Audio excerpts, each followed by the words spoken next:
Bango naman ng niluluto mo, mami. Ano yan? Wow, pork steak. Nagluluto si mami ko ng pork steak. May kalamansi. Wow. Parang ang sarap naman. Nangangamoy yung sibuyas. Ang bango. Sarap. Ito yung pork.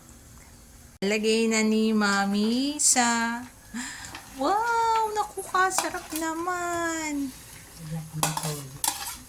Yun oh. Sarap.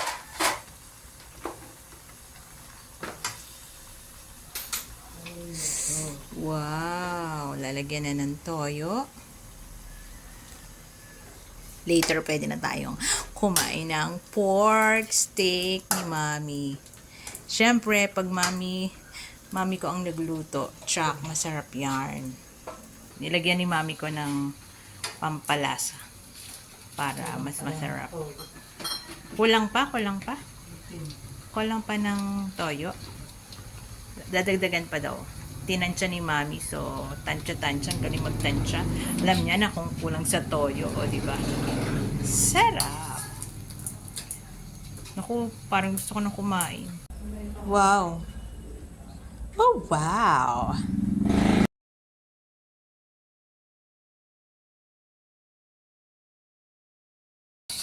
Yan.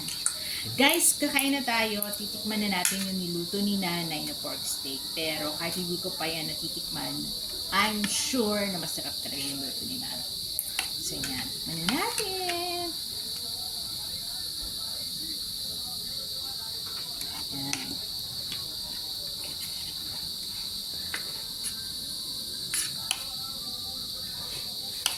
Bigyan natin yung sabaw. Mainit pa yung kanin guys, kaya mas masarap kumain. Tapos may sibuyas. Wow, binuksan ng asawa ko yung ilaw. Nakalimutan ko na tuloy.